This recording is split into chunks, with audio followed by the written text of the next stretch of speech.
Shalom, damai di hati. Apa kabar Bapak Ibu Saudara-saudara? Puji Tuhan, berjumpa lagi dengan saya Pendeta Tirsata Iras sebagai Ketua Badan Pekerja Majelis Jemaat Gemim El Roy Malalayang, wilayah Manado Malalayang. Saat ini akan membagikan kebenaran firman Tuhan dalam kitab Roma, pasalnya yang ke-10, ayatnya yang ke-16 sampai ayatnya yang ke-21 dalam tema iman timbul dari pendengaran firman.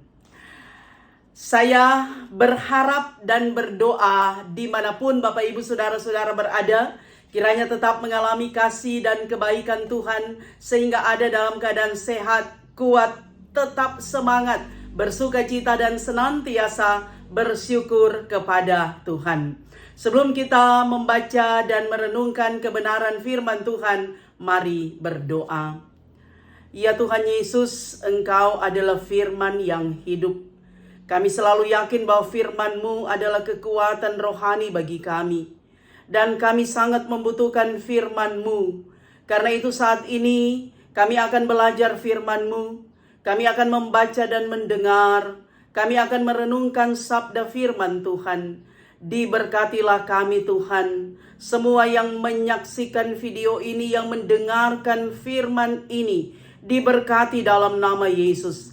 Hamba-Mu yang menyampaikan firman, diberikan konsentrasi, bahkan kiranya apa yang diperkatakan sesuai dengan kehendak Tuhan. Kami semua sedia mendengarkan suara-Mu melalui kebenaran firman. Dalam nama Yesus kami berdoa. Amin. Bapak Ibu Saudara-saudara, mari kita membaca Roma pasalnya yang ke-10, ayatnya yang ke-16 hingga ayatnya yang ke-21 dalam perikop ketidakpercayaan Israel. Tetapi tidak semua orang telah menerima kabar baik itu.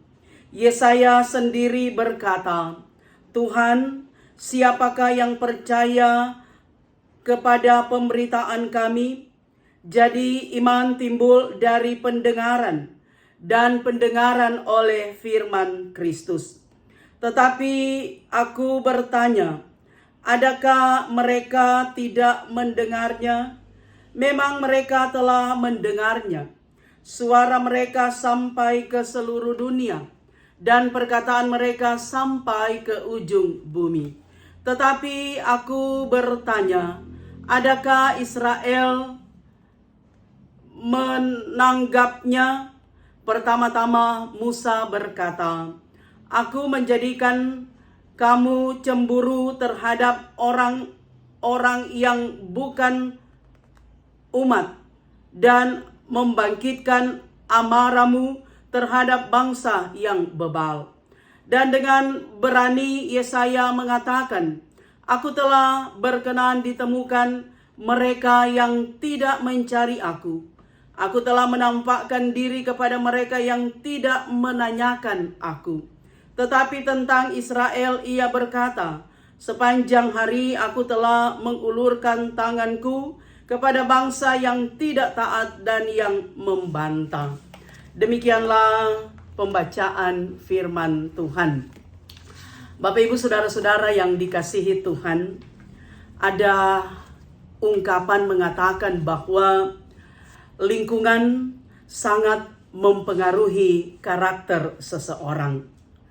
Artinya bahwa lingkungan atau komunitas di mana kita tinggal itu punya pengaruh besar dalam karakter seseorang. Misalnya saudara, saya sebagai seorang anak, saya tinggal atau hidup di lingkungan atau di komunitas. Di dalamnya setiap hari saya selalu menyaksikan tingkah laku dan perbuatan orang-orang yang hidupnya sembrono, orang-orang yang hidupnya tidak taat dan tidak setia kepada Tuhan. Orang-orang yang selalu berkata-kata yang kasar, kata-kata yang tidak santun, kata-kata yang tidak sopan, kata-kata yang sering kali mengecewakan, penuh dengan kebencian, penuh dengan amarah, penuh dengan caci maki. Maka itu berarti akan membentuk karakter bahkan kepribadian saya. Menjadi orang yang kasar, menjadi orang yang tidak tahu sopan santun, menjadi orang yang tidak punya belas kasihan terhadap orang lain, yang selalu berkata-kata penuh dengan amarah dan caci maki. Karena saya terpengaruh melihat dan mendengar, menyaksikan apa yang tidak baik dalam diri saya secara pribadi, apalagi sebagai seorang anak. Dan ketika sebaliknya saudara, saya tinggal di lingkungan, di komunitas di mana setiap hari saya menyaksikan, saya melihat karakter orang atau tingkah laku orang yang selalu penuh dengan kelembutan, yang selalu penuh dengan kasih, yang selalu bersukacita. Bahkan apa yang mereka perkatakan, kata-kata yang manis, kata-kata yang sedap didengar, kata-kata yang tidak mengecewakan, kata-kata yang membuat orang lain bersemangat, kata-kata yang penuh dengan kelemah lembutan, bukan caci maki. Maka saya juga akan terbentuk karakter saya menjadi seorang pribadi yang betul-betul memiliki kelemah lembutan, yang berkata-kata yang sopan, yang santun, bahkan yang selalu melakukan apa yang baik, apa yang benar, bahkan apa yang berkenan kepada Tuhan. Nah, karena itu saudara yang kekasih, lingkungan sangat-sangat mempengaruhi karakter atau juga kepribadian seseorang. Nah, karena itu Bapak Ibu saudara-saudara yang kekasih di dalam Tuhan, saat ini kita dihentar dalam tema iman timbul dari pendengaran firman.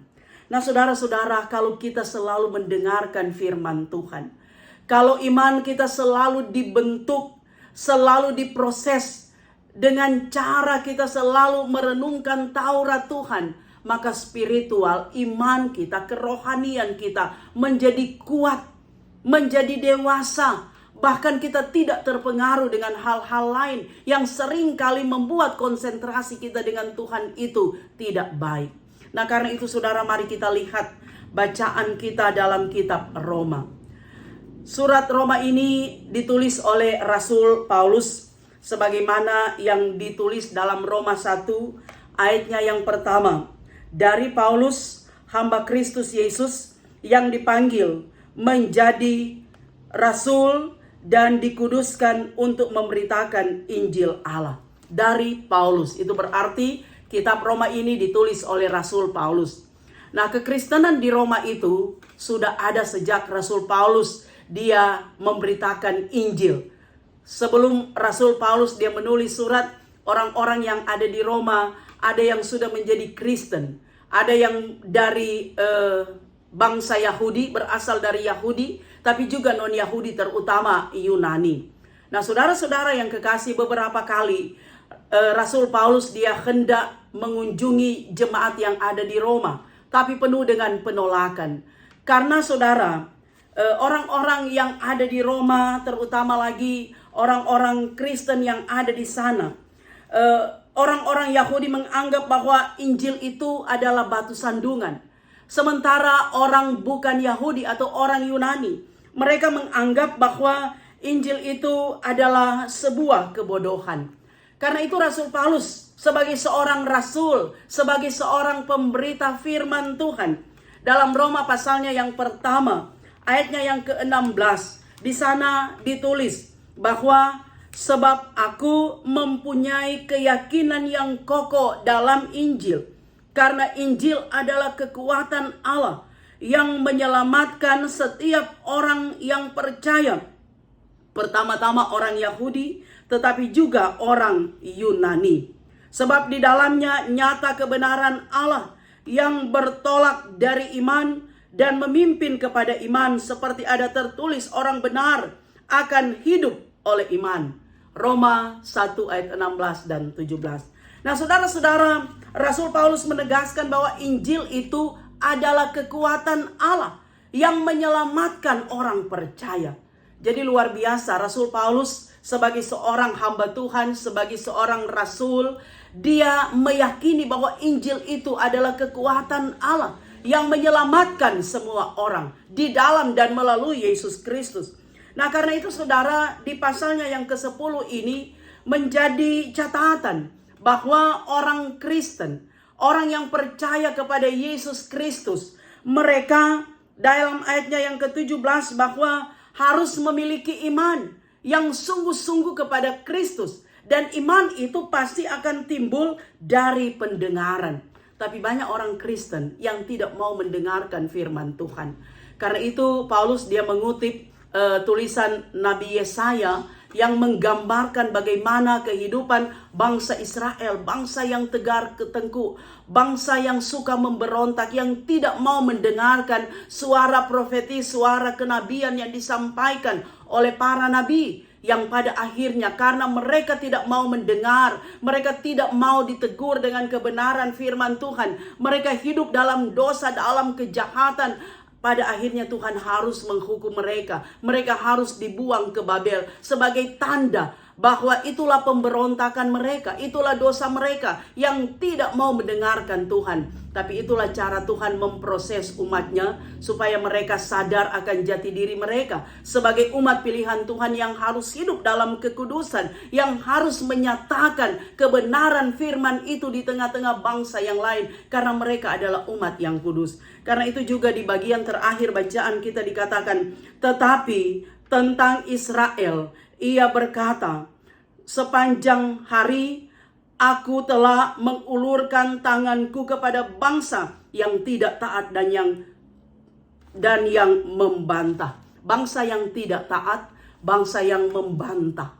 Nah, karena mereka tidak taat, mereka membantah. Sekali lagi mereka dihukum Tuhan sebagai bentuk Allah menghajar mereka supaya mereka sadar akan keberadaan jati diri mereka. Bahwa sesungguhnya mereka harus menyaksikan tentang kekudusan, tentang kemuliaan lewat sikap hidup yang taat. Supaya mereka betul-betul menyadari bahwa Tuhan Allah Israel adalah Allah yang tidak pernah kompromi dengan dosa.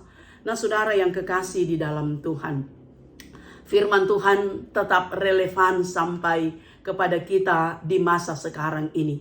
Sekalipun saudara ada banyak tawaran-tawaran yang ditawarkan kepada orang yang percaya kepada Tuhan Yesus, hidup dalam hedonisme penuh dengan kesenangan, penuh dengan kenikmatan duniawi. Tetapi kita yakin bahwa firman Tuhan adalah kekuatan spiritual bagi kita. Kita harus membuka ruang hati dan pikiran kita untuk kiranya dikuasai oleh Roh Tuhan, untuk kiranya firman Tuhan ini mengakar bahkan mendarah daging dalam kehidupan kita. Dan karena itu saudara, firman Tuhan ini menjadi kekuatan kepada kita. Firman Tuhan menjadi makanan rohani bagi kita yang terus meneguhkan iman kita. Sama seperti saudara, tubuh kita, jasmani kita ini butuh makanan. 4 sehat, 5 sempurna. Kita butuh nasi, kita butuh ikan, lauk pauk, sayur-sayuran. Kita butuh buah, butuh susu, makanan jasmani untuk supaya kita kuat, punya energi dan bisa melakukan sesuatu. Maka demikian pun saudara dengan jiwa kita, dengan kerohanian kita, dengan spiritualitas kita butuh makanan. Dan makanan spiritual itulah firman Tuhan yang harus kita dengar setiap hari, yang harus kita renungkan. Sebab dalam kitab Mazmur juga dikatakan bahwa orang yang berbahagia adalah orang yang merenungkan Taurat Tuhan siang dan malam. Orang yang berbahagia adalah orang yang selalu mendengarkan firman Tuhan.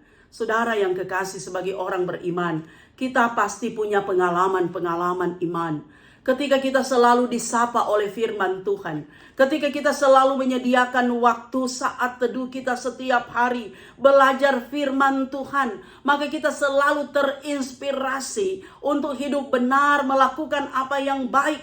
Bahkan kita akan berkata-kata yang santun, kita akan berkata-kata yang sopan, kita akan berkata-kata di mana kata-kata itu manis, sedap didengar, menggairahkan orang lain, membuat orang lain penuh semangat dalam bekerja, membuat orang lain merasa gembira, merasa dihargai. Bahkan saudara, ketika kita selalu mendengarkan firman Tuhan, kita juga akan bersikap, berbuat apa yang baik, bukan menjadi batu sandungan saudara, tapi justru kehadiran kita di komunitas manapun akan membawa sukacita, membawa damai, membawa shalom, membawa berkat kepada banyak orang. ketika kita selalu dikuatkan dengan kebenaran firman Tuhan. Tetapi sebaliknya saudara, ketika kita tidak mau mendengarkan firman Tuhan, ketika bejana hati kita ini tidak diisi dengan kebenaran firman Tuhan, hidup kita kosong, hidup kita sia-sia.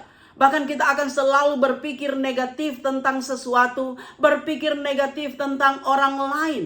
Bahkan tidak menutup kemungkinan kehadiran kita akan jadi laknat, bukan menjadi berkat. Bahkan saudara, kata-kata kita itu tidak membuat orang lain semangat. Kata-kata kita akan penuh dengan kebencian, penuh dengan kekasaran, penuh dengan amarah. Sehingga saudara, kehadiran kita akan membuat orang lain merasa tidak nyaman saudara. Kalau firman Tuhan tidak menjadi makanan rohani kita setiap hari. Tapi sebaliknya saudara, sebagaimana tema kita, iman timbul dari pendengaran firman. Setiap hari saudara, ketika kita bangun pagi, torang so dengar firman Tuhan, torang so baca firman Tuhan, kita menjadi kuat saudara.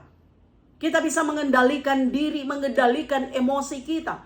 Karena firman Tuhan juga jadi portal bagi kita saudara. Jadi alarm bagi kita. Bagaimana kita mau bersikap, bagaimana kita mau bertutur kata, bagaimana kita mau hidup bersama-sama dengan orang lain. Sebab kita adalah makhluk sosial. Kita hidup berdampingan dengan orang-orang yang ada di sekitar kita. Dengan keluarga kita, tetapi juga dalam kemajemukan satu komunitas. Ada orang-orang yang punya karakter berbeda dengan kita, punya latar belakang yang berbeda dengan kita, punya denominasi agama yang berbeda dengan kita, punya keinginan yang berbeda dengan kita. Tetapi saudara, ketika firman Tuhan ini menjadi sulu, menjadi pedoman, menjadi kekuatan, maka kita mampu beradaptasi, berinteraksi, bahkan akan muncul toleransi satu dengan yang lain. Nah saudara-saudara yang kekasih di dalam Tuhan, bagaimana agar supaya iman ini betul-betul akan timbul dari pendengaran. Kita jangan dulu berpikir di luar, tapi mari kita berpikir dulu di dalam. Di komunitas yang paling kecil, keluarga. Ketika orang tua, ibu bapa, suami istri selalu saling menyapa satu dengan yang lain, dengan kata-kata yang lembut, kata-kata yang penuh dengan cinta kasih, kata-kata yang penuh dengan kesantunan, maka anak-anak akan melihat, mencontoh dari orang tua, mendengar kata-kata yang enak didengar, yang menggairahkan, sehingga dalam keluarga ini saudara akan muncul satu karakter, kehidupan yang sopan santun, memiliki sopan santun, memiliki saudara rasa saling menghargai satu dengan yang lain. Sehingga ketika keluar, beradaptasi, berinteraksi dengan kehidupan sosial masyarakat, jemaat dan siapa saja, anak-anak juga akan tahu sopan santun, tahu menempatkan diri, bahkan berkata-kata yang baik, berperilaku, punya sikap yang di dalamnya menampakkan seorang anak Tuhan yang memiliki integritas yang baik. Nah karena itu saudara, keluarga itu menjadi sekolah yang pertama. Keluarga itu menjadi tempat bagi seseorang untuk dapat menimba ilmu. Di dalamnya ada iman yang dapat diwariskan oleh orang tua, oleh mama papa, oma opa terhadap anak-anak cucu. Sehingga dari generasi ke generasi, sebagaimana juga dalam kitab Ulangan, ajarkan berulang-ulang tentang kasih Tuhan, tentang keselamatan di dalam Tuhan. Itu berarti tentang hal-hal yang baik, sehingga anak-anak, sehingga dari generasi ke generasi akan melihat bagaimana hidup dalam Tuhan, hidup dalam kekudusan, hidup yang penuh dengan kemuliaan Tuhan, hidup yang di dalamnya ada norma-norma yang baik yang diajarkan, ada aturan-aturan yang baik, sehingga anak-anak juga akan tumbuh dengan karakter iman yang melekat erat kepada Tuhan. Mereka juga akan menampilkan hal-hal yang positif dan hal-hal yang baik. Nah Bapak Ibu Saudara-saudara yang kekasih di dalam Tuhan, saya belajar baru-baru ini di Amerika saudara, tinggal di rumah teman saya, Pendeta Cynthia. Luar biasa saudara, bahwa mereka berkata-kata itu sangat santun, baik suami istri, bahkan bersama dengan orang tua mereka. Tapi juga karena masih ada mama, juga anak-anak mereka laki-laki. Tapi kata-kata mereka itu santun, penuh dengan kelembutan. Bahkan setiap pagi saudara ketika bangun baku dapa langsung menyapa dengan good morning. Selalu saudara ada sapaan-sapaan lembut yang membuat orang yang mendengarnya merasa bahwa at home, merasa bahwa luar biasa, dihargai, bahkan saling menghargai. Bahkan ketika juga akan tidur selalu pamitan, good night, selamat malam, dan seterusnya saudara. Jadi di sini belajar bahwa segala sesuatu itu dimulai dari keluarga. Ketika keluarga sekali lagi seperti yang saya katakan tadi, saling menyapa dengan kata-kata yang manis, yang enak didengar, yang saling menghargai, saling mensupport, karena keluarga itu adalah sebuah support system bagi anggota keluarga yang lain, maka akan merasa bahwa kehidupan ini enak, nikmat untuk dijalani. Kita diperhatikan tapi juga kita harus memperhatikan orang lain. Kita dihargai tapi juga harus menghargai orang lain. Dan karena itu iman pertama timbul dari keluarga. Dengan pendengaran yang sehat, dengan perilaku, dengan sifat, dengan kelakuan yang baik, maka itu akan menjadikan anak-anak kita sebagai generasi penerus gereja, generasi penerus bangsa masa depan untuk memiliki integritas, memiliki kepribadian yang baik, sehingga mampu tampil dimanapun saudara untuk dapat menyatakan kehendak Tuhan, akan menjadi saksi Tuhan, akan menjadi surat-surat yang hidup, menjadi dokumen-dokumen yang hidup, yang enak dilihat, enak dibaca oleh orang lain. Sehingga kehadiran kita saudara mampu mempengaruhi orang. Kata-kata kita mempengaruhi orang. Sikap perbuatan kita mempengaruhi orang. Untuk percaya yang sungguh kepada Tuhan Yesus Kristus. Mengedukasi orang lain. Mendidik orang lain. Untuk tetap hidup dalam kebenaran. Nah karena itu saudara yang kekasih, saya percaya bahwa kita yang telah percaya kepada Tuhan Yesus sekian tahun lamanya, bagi kita orang tua, mari kita selalu setia kepada Tuhan. Mari kita menyiapkan waktu kita setiap hari untuk ada sentuhan spiritual, ada firman Tuhan, ada nyanyian rohani, ada doa. Sehingga itu juga yang kita wariskan, teladankan kepada orang-orang lain. Bahkan mari kita membiasakan diri dengan kata-kata yang lembut, kata-kata yang penuh kasih, kata-kata yang memberikan semangat, gairah, bukan kata-kata yang penuh kebencian, amarah, bukan caci maki, tapi kata-kata yang di dalamnya memiliki kekuatan untuk membangkitkan semangat orang-orang yang ada di sekitar kita. Terutama lagi saudara, ketika kita berkata-kata yang benar, itu akan memberikan dampak positif kepada orang lain. Kalau kita berkata-kata yang bohong, hoax, kalau kita menebarkan kebencian atau kebohongan, itu juga akan membuat lingkungan sekitar kita, dimulai dari keluarga, tidak lagi mempercayai kita. Sebab ingat saudara, kepercayaan itu lebih mahal daripada satu karung emas. Nah bagaimana orang mau percaya pada orang, sementara tong kata-kata ini saudara, sering kali kata-kata yang bohong dan kita tidak mampu menepati janji kita. Sehingga kadangkala saudara, ada orang mengatakan bahwa 11-12 artinya saudara, hari ini bilang lain, esok bilang lain, sehingga berubah-ubah apa yang kita katakan, sehingga orang tidak lagi memberi simpati atau rasa percaya. Tapi mari belajar dari firman Tuhan ini. Berkata-katalah yang benar. Sampaikanlah hal-hal yang manis, yang enak didengar, yang betul-betul mau menyatakan tentang kebenaran di dalam Tuhan, yang mau menyatakan bahwa kita adalah saksi Tuhan. Karena sekali lagi bahwa iman timbul dari pendengaran firman Tuhan.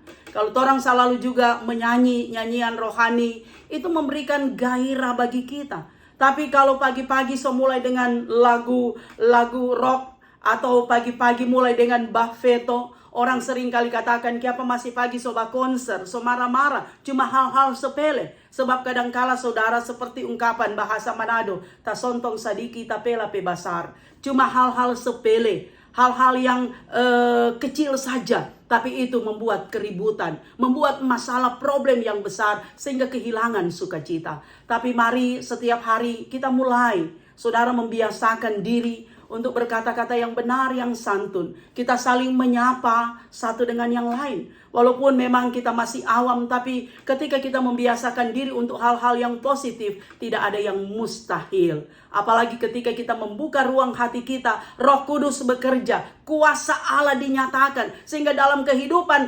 keluarga kita, iman kita, rohani kita, spiritual kita, selalu digerakkan, selalu dikuatkan. Maka di mana kita hadir, di komunitas manapun, saudara, ketika kita berinteraksi, kita mampu memberikan pengaruh positif, kita mampu mengedukasi, kita mampu memberi warna, dan itulah warna kehidupan yang baik, yang berdasarkan kebenaran firman Tuhan, sehingga Tuhan dipermuliakan dalam kehidupan kita. Tuhan memberkati kita semua. Amin.